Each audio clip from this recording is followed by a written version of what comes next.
여러분, 오늘 정말 충격적인 이야기를 드리려고 합니다. 지금 이 순간에도 여러분의 냉장고 안에서 조용히 독이 만들어지고 있을 수 있습니다. 그리고 매일 쓰는 주방용품들이 사실은 암과 치매를 부르고 있다는 사실 알고 계셨나요? 오늘 이 영상 끝까지 보시면 내일부터 당장 바꿔야 할 것들이 분명히 보이실 겁니다.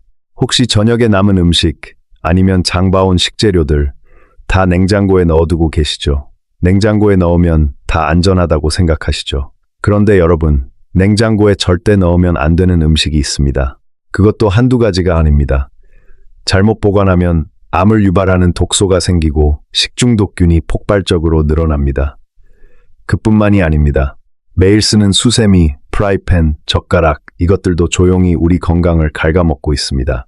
오늘은 서울대병원 소화기내과와 국립암센터 연구 결과를 바탕으로 냉장고에 보관하면 절대 안 되는 음식 6가지, 그리고 지금 당장 바꿔야 할 주방용품 5가지를 낱낱이 알려드리겠습니다. 끝까지 보시면 오늘 저녁부터 바로 실천하실 수 있습니다. 자, 지금 바로 시작하겠습니다. 우리 세대는 아끼는 것에 익숙합니다. 남은 음식 버리기 아깝죠. 장봐온 것들 냉장고에 차곡차곡 쌓아두는 것 당연한 일처럼 느껴집니다. 그런데 그 습관이 우리 몸에 어떤 영향을 주는지 오늘 제대로 알아보겠습니다. 자식들한테 짐이 되고 싶지 않으신 분들, 손주들과 오래오래 건강하게 지내고 싶으신 분들, 오늘 이 영상은 꼭 끝까지 보셔야 합니다. 첫 번째로 알아볼 것은 바로 감자입니다. 혹시 지금 냉장고에 감자를 넣어두고 계신가요? 아니면 감자를 냉장 보관하면 싹이 안 나서 오래 쓸 수 있다고 알고 계신가요? 많은 분들이 그렇게 알고 계십니다. 저도 그렇게 생각했습니다. 그런데 최신 연구에서 완전히 다른 결과가 나왔습니다. 냉장고에 감자를 보관하면 감자 안에 있는 전분이 저온에서 당으로 바뀌기 시작합니다. 당도가 높아지는 겁니다. 달콤해지니까 더 맛있을 것 같죠? 그런데 문제는 그 다음에 생깁니다. 이렇게 당도가 올라간 감자를 120도 이상의 높은 온도에서 굽거나 튀기면 아크릴아마이드라는 물질이 만들어집니다. 아크릴아마이드 들어보셨나요? 이것은 세계보건기구 WHO에서 사람에게 암을 일으킬 수 있는 물질로 분류한 성분입니다. 환경 호르몬처럼 우리 몸의 내분비 시스템을 교란시키고 장기적으로 섭취하면 암 발생 위험을 높입니다. 국제암연구소에서도 이 물질을 암 유발 가능 물질로 분류하고 있습니다. 그러니까 어떤 일이 벌어지는 것인지 정리해드리겠습니다. 냉장고에 감자를 넣는다. 전분이 당으로 바뀐다. 당도가 높은 감자를 볶거나 굽는다. 아크릴아마이드가 생긴다. 우리가 그것을 먹는다. 이 흐름이 반복될수록 몸 안에 독소가 쌓입니다. 그렇다면 감자를 어떻게 보관해야 할까요? 감자는 7도에서 10도 사이 서늘하고 어두운 곳에 보관하시는 것이 정석입니다. 베란다 구석이나 김치 냉장고에 서늘한 칸도 좋습니다. 주의하셔야 할 것이 하나 더 있습니다. 따뜻한 곳에 두면 싹이 트는데 싹이 난 감자에는 솔라닌이라는 독성 물질이 생깁니다. 솔라닌은 식중독을 일으킵니다. 혹시 싹이 튼 감자가 있다면 싹 부분을 최대한 깊게 파내고 드시거나 아예 버리시는 것이 안전합니다. 한 가지 더 알려드릴게요. 이미 요리가 된 감자, 예를 들어 감자조림이나 감자국은 냉장 보관하셔도 됩니다.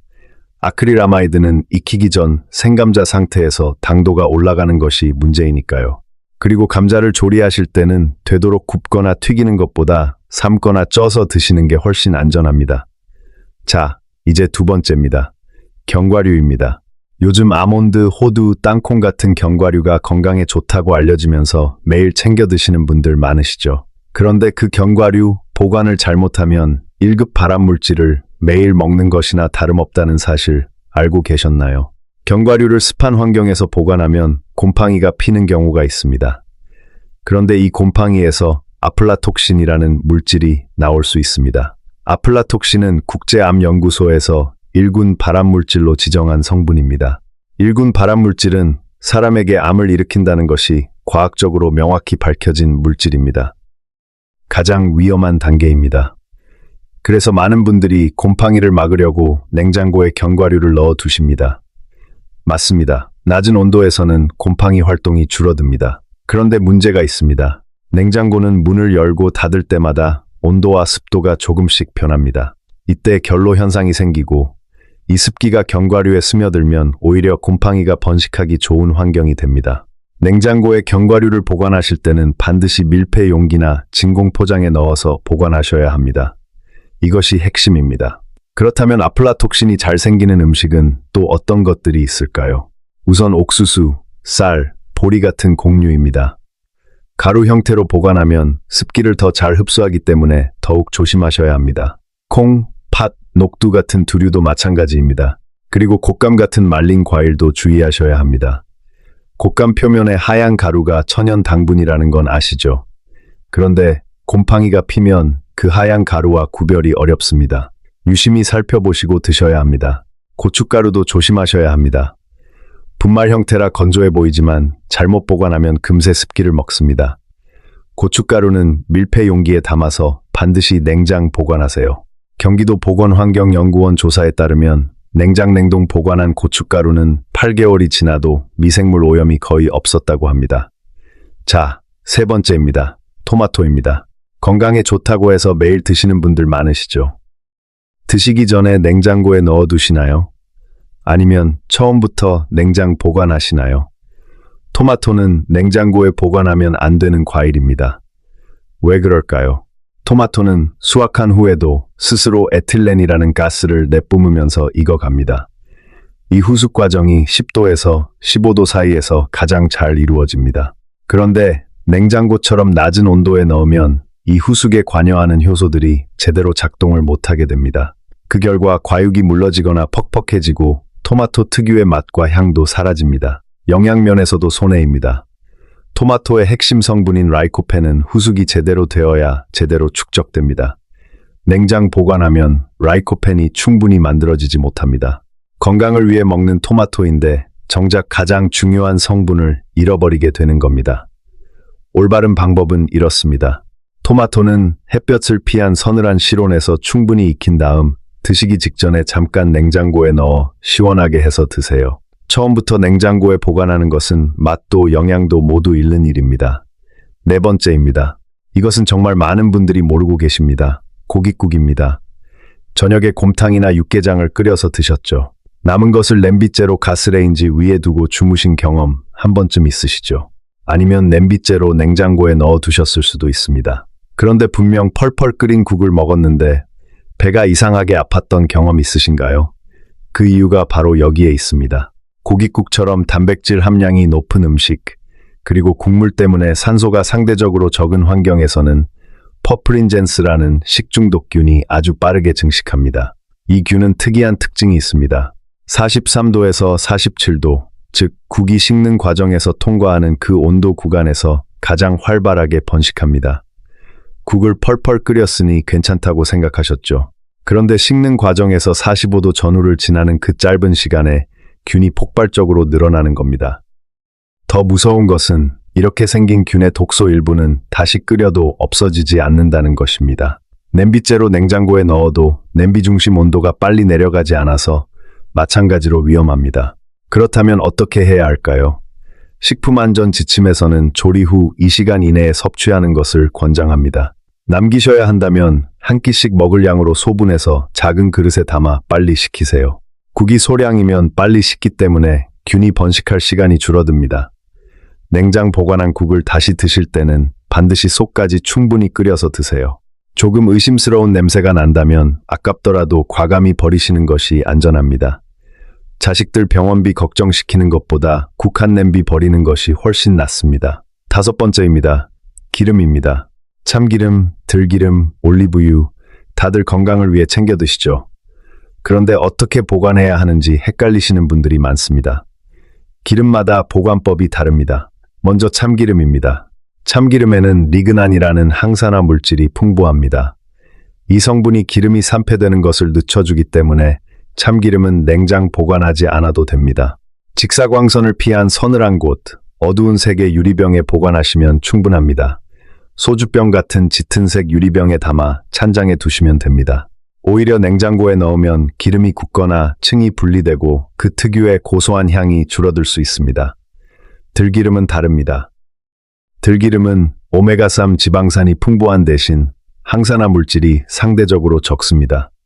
그래서 산패에 매우 취약합니다. 개봉한 들기름은 반드시 냉장 보관하시고 1개월 이내에 드시는 것이 좋습니다. 한꺼번에 많이 사두지 마시고 작은 병으로 사서 빨리 드시고 새로 사서 드시는 방식을 추천드립니다. 올리브유는 원래 산성이 강해서 산패가 덜 일어나는 기름 중 하나입니다. 실온에 두셔도 됩니다. 냉장고에 넣으면 지방산이 결정화되면서 뿌옇게 변하거나 덩어리가 생깁니다. 드시는 데는 문제없지만 풍미가 떨어질 수 있습니다. 정리해드리겠습니다. 참기름과 올리브유는 찬장에, 들기름만 냉장고에 보관하세요. 딱 이것만 기억하세요. 6번째입니다. 가공육입니다. 햄, 소시지, 훈제오리, 양념육 같은 것들입니다. 자주 드시지는 않더라도 가끔 드시는 경우가 있으시죠. 그런데 이런 가공육에는 냉장고에서 시간이 지날수록 더 위험해지는 성분이 숨어 있습니다. 가공육을 만들 때는 보존을 위해 아질산염이나 질산염 같은 발색제를 사용합니다. 성분표에 보시면 발색제라고 적혀 있는 것들입니다. 이 성분들이 우리 몸에 들어오거나 고온에서 가열되면 니트로소아민이라는 물질로 바뀔 수 있습니다. 니트로소아민을 소량이라도 장기간 몸에 축적하면 간암, 위암, 대장암 등을 유발할 수 있다는 연구 결과가 있습니다. 그리고 가공육은 냉장고에서 시간이 오래 지날수록 이런 질소 화합물이 더 많이 생성됩니다. 제조한 지 오래된 제품일수록 개봉하고 시간이 지날수록 위험이 커집니다. 이렇게 하시면 그나마 안전하게 드실 수 있습니다. 첫째, 제조일자가 가장 최근인 제품을 고르세요. 둘째, 한번 개봉하면 바로 다 드세요. 소분 포장 제품을 구매하시는 것이 좋습니다. 셋째, 조리할 때 너무 높은 온도로 오래 굽지 마세요. 약불로 천천히 익히고 타지 않도록 하세요. 넷째, 드실 때 신선한 채소나 과일을 반드시 함께 드세요. 채소와 과일에 들어있는 비타민과 폴리페놀 성분이 니트로소아민이 생성되는 것을 억제하는 효과가 있습니다. 이렇게 냉장고 보관에 주의하셔야 하는 음식 6가지를 알아봤습니다. 감자, 견과류, 토마토, 고깃국, 들기름, 가공육입니다. 혹시 지금 냉장고에 이 중에서 잘못 보관된 것이 있지는 않으신가요? 오늘 이야기는 여기서 끝이 아닙니다. 냉장고뿐만 아니라 우리가 매일 쓰는 주방용품에도 숨겨진 위험이 있습니다. 지금부터는 그 이야기를 해드리겠습니다. 알고 나면 당장 바꾸고 싶으실 겁니다. 냉장고를 올바르게 사용하는 방법도 잠깐 짚고 넘어가겠습니다. 첫째, 냉장고는 70% 이하로만 채우세요. 가득 채우면 냉기 순환이 안 되어서 온도가 균일하게 유지되지 않습니다. 빽빽하게 채워진 냉장고, 지금 바로 한번 열어보세요. 둘째, 음식은 반드시 밀폐 용기나 비닐팩에 넣어서 보관하세요. 생육류나 생선은 냉기가 가장 많이 도는 아래칸에, 이미 익힌 음식은 윗칸에 보관하세요. 교차 오염을 막기 위해서입니다. 셋째, 사과는 혼자 두세요. 사과는 에틸렌 가스를 내뿜어서 주변 과일과 채소를 빨리 숙성시킵니다. 다른 식재료와 함께 두면 빨리 무르게 됩니다. 이제 주방용품으로 넘어가겠습니다. 첫 번째는 나무 식기류입니다. 집에 나무 도마, 나무 주걱, 나무 젓가락 하나쯤은 있으시죠? 자연 소재라 친환경적인 이미지가 있어서 거부감이 덜한데요. 그런데 나무 식기를 제대로 관리하지 않으면 어떤 일이 벌어지는지 알고 나면 생각이 바뀌실 겁니다. 홍콩대학교 연구팀이 발표한 논문에 따르면 나무 목재 표면에는 우리 눈에 보이지 않는 아주 미세한 구멍과 틈이 많습니다. 설거지를 해도 이 틈 사이에 이물질이 남고 세균이 침투해서 번식합니다. 아무리 깨끗이 씻어도 눈에 보이지 않는 곳에서 세균이 자라는 겁니다. 더 충격적인 이야기가 있습니다. 중국에서 나무 젓가락과 나무 도마를 오랫동안 교체하지 않고 쓰던 일가족 4명이 암에 걸려 숨졌다는 사례가 홍콩 매체에서 소개된 바 있습니다. 이 가족이 쓰던 조리 도구에서 바로 아플라톡신, 즉 일군 발암물질이 발견되었습니다. 미국 FDA 자료에도 캄필로박터균 같은 식중독 원인균이 관리가 안 된 나무 도마의 틈에서 며칠씩 생존할 수 있다고 나와 있습니다. 그렇다면 어떻게 하면 좋을까요? 나무 식기를 세척할 때는 뜨거운 물을 쓰시면 안 됩니다. 뜨거운 물은 나무의 틈을 더 벌어지게 합니다. 미지근한 물에 베이킹소다를 풀어서 부드러운 스펀지로 씻으시고 그 다음에 물에 식초를 조금 풀어 헹군 후 물로 여러 번 헹구세요. 그리고 이것이 가장 중요합니다. 나무 식기는 마모되는 식기류입니다. 정기적으로 새 것으로 교체하셔야 합니다. 두 번째는 수세미입니다. 지금 주방에 있는 수세미, 마지막으로 바꾼 게 언제인지 기억하세요. 일주일이 넘었다면 지금 바로 이 내용을 들으세요.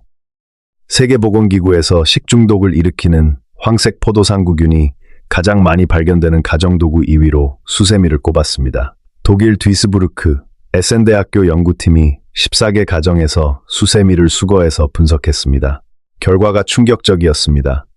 대장균, 살모넬라균, 비브리오균, 헬리코박터균, 이름만 들어도 무서운 세균들이 대거 발견되었습니다. 얼마나 많은지 말씀드리겠습니다.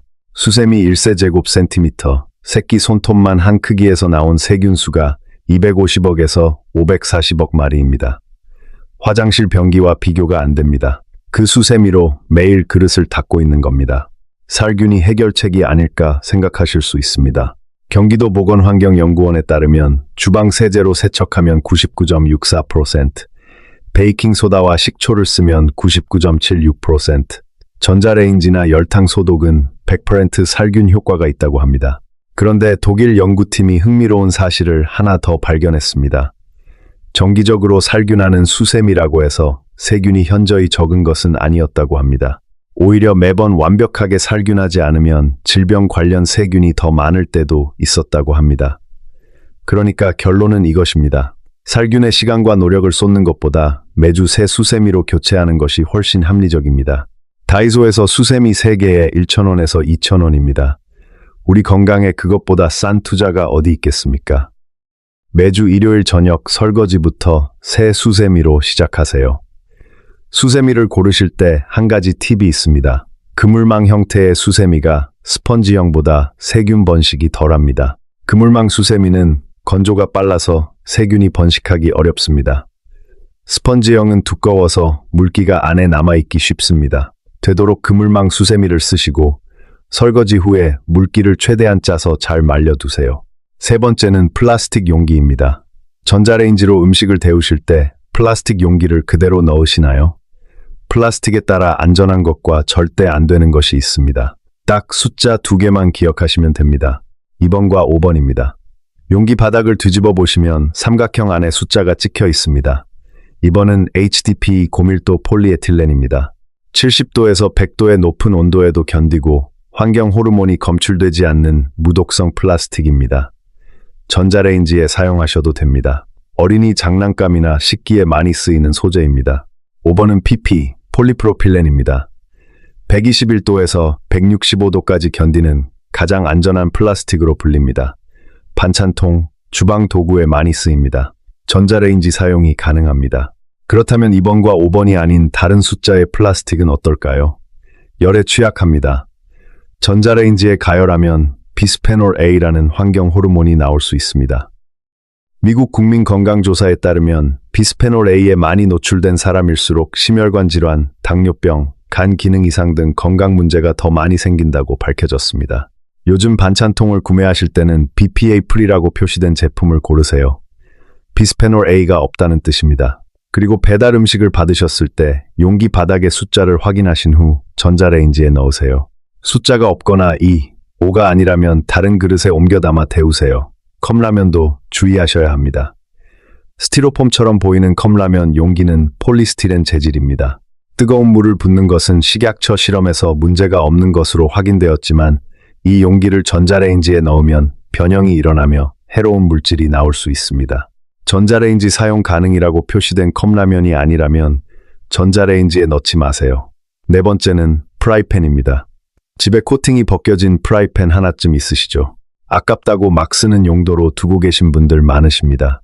그런데 코팅이 벗겨진 프라이팬을 계속 쓰시면 왜 나쁜지 제대로 알고 계신가요? 많은 분들이 코팅제가 떨어져서 그것을 먹게 된다고 생각하십니다. 그런데 식약처에서 실제로 테스트해봤더니 코팅이 벗겨진 초기에 납이나 카드뮴 같은 중금속이 아주 미량 나왔지만 그 이후에는 거의 검출되지 않았습니다. 그렇다면 문제가 없는 걸까요? 그렇지 않습니다. 진짜 문제는 알루미늄 검출이 늘어난다는 것입니다. 코팅이 벗겨진 프라이팬에서 알루미늄이 음식으로 녹아 나올 수 있습니다. 그렇다면 알루미늄을 많이 섭취하면 어떻게 될까요? 프랑스 국립보건의학연구소에서 알루미늄과 치매의 연관성을 연구했습니다. 결과가 매우 걱정스럽습니다. 알루미늄 섭취량이 많은 어르신은 그렇지 않은 분보다 치매에 걸릴 위험이 이 점이 6배 높은 것으로 나타났습니다. 또 알루미늄을 하루 1mg 이상 매일 섭취하면 치매의 전 단계인 인지능력 장애가 올 수 있다고 경고합니다. 우리 세대에서 치매가 가장 무서운 병 중 하나인 것 모두 아시죠? 기억이 사라지고 가족을 알아보지 못하게 되는 그 병, 프라이팬 하나 때문에 위험을 높일 이유가 없습니다. 알루미늄 호일도 마찬가지입니다.